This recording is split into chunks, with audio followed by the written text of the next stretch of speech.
Film ini bikin gue jadi ngerasa haru banget. Yuk kita bahas. Kali ini gue pengen ngebahas sebuah film dari Jepang yang menurut gue awal gue pikir akan happy-happy aja gitu, kayak cuma cerita anak remaja yang punya impian dan sesimpel itu. Tapi pas gue tahu jadi kayak aduh, wah kerasa deh filmnya. Judul filmnya adalah Chisana Koi no Uta, rilis pada tahun 2019. Film ini bercerita tentang sebuah band SMA yang saat itu udah punya nama di sekolah itu. Terus di saat mereka latihan, pasti udah ada aja yang mau dengerin mereka latihan gitu. Udah dikenal di sekolahnya anak-anak ini. Pada suatu hari, mereka pengen jadi band terkenal kan. Akhirnya sebuah label yang ingin mengontrak mereka jadi band profesional di Tokyo. Wow, saat itu mereka udah happy banget. Hingga suatu ketika ada sebuah insiden yang terjadi ke salah satu anggota bandnya. Dan apa yang terjadi, disitulah mulai konflik ya. Menurut gue ya, film ini tuh meaningful banget ya. Dalam artian gini, ya kayak awal gue bilang, gue kira film ini cuma film anak remaja yang punya impian bla bla bla bla bla. Walaupun gue tahu memang Jepang tuh pintar banget bikin background cerita.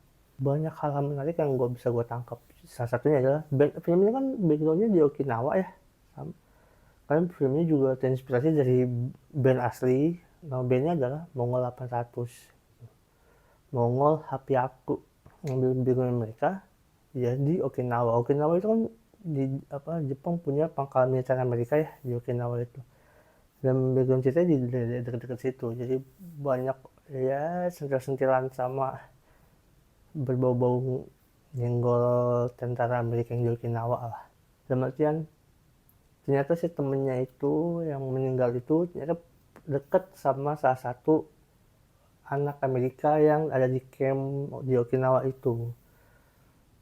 Mereka deket, sering ngobrol dan lain-lain, sering sharing tentang lagu yang dia bikin, karena si anak ini emang yang suka bikin melodinya, suka bikin lagunya. Dan itu yang gue suka, dalam artian Jepang itu pintar banget bikin background cerita, banyak yang bisa dia ulik gitu. Jadi lu kalau nonton film Jepang biasanya nggak itu aja, nggak template ya, romansa lah. Walaupun memang romansa bisa tapi bisa dibikin backgroundnya lebih gimana lagi ya, atau latar belakangnya, atau background pekerjaan dia atau apanya, pinter banget gitu. Salah satu film ini. Jadi gue ngerasa di film ini pun perkembangan karakternya tuh kerasa banget. Contoh, gue agak spoiler dikit karena ini film juga lama juga. Si akhir di saat insiden itu, si temennya itu si anggota band itu yang gitaris yang ada insiden itu dia meninggal. Wah hancur itu band, berantakan karena ya mereka hampir mau ke Tokyo loh untuk rekaman, untuk mimpi mereka yang jadi band profesional itu terwujud.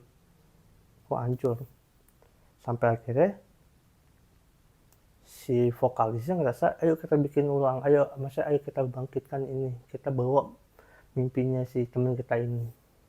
Dia nyari penggantinya, ketemu si adiknya gitaris itu yang meninggal. Ternyata adiknya ini yang kelihatan diem aja, ternyata dia tuh ngefans sama kakaknya, dan dia suka sama karya-karya yang kakaknya bikin, dan dia pengen terusin mimpi kakaknya. Sejalan dong. Jadi tuh kita ngeliat perkembangan si tokoh utamanya, gimana dia berusaha untuk bikin band ini, ngirimin temen-temennya. Akhirnya ada satu temennya si basis nggak mau karena dia terlanjur ikut band lain, dia bikin band dari nol. Itu menurut gue jadi bikin pelan-pelan bikin karakter mereka berkembang gitu dari konflik-konflik itu.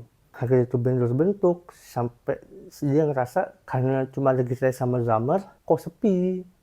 Si vokalisnya itu tokoh utama kita ya akhirnya main bass, belajar bass. Akhirnya mulai di acara sekolah dia mulai kayak bikin dari nol lagi, walaupun tetap masih ada penggemar tapi pendap-pendap.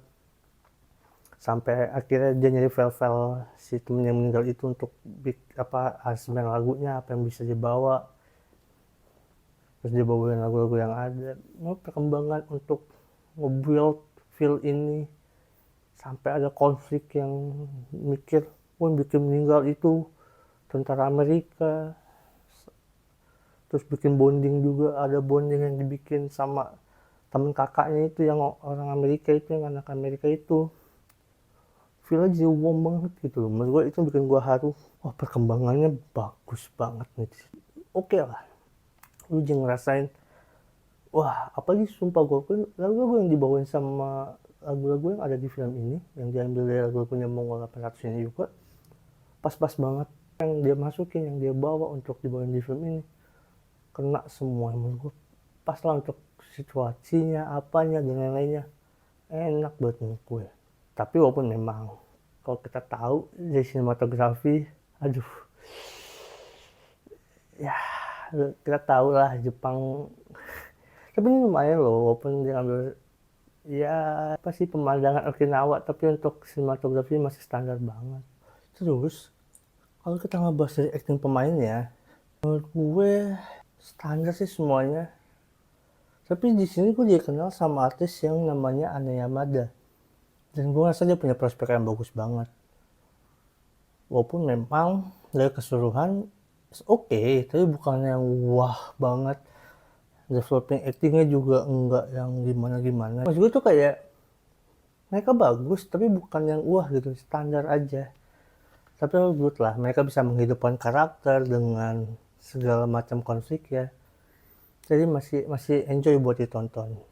Kelas film Jepang ini oke banget. Menurut gue ini enak banget, enjoy buat tonton. Apalagi musik yang dimasukin itu wah nggak tahu deh. Gara-gara itu ya, gara-gara film itu gue jadi suka dengerin lagunya Mongol 800 ini loh. Dari berapa? 4 lagu yang dia bawa ya. Sisanya Koen no Uta gue emang udah kenal, udah tahu.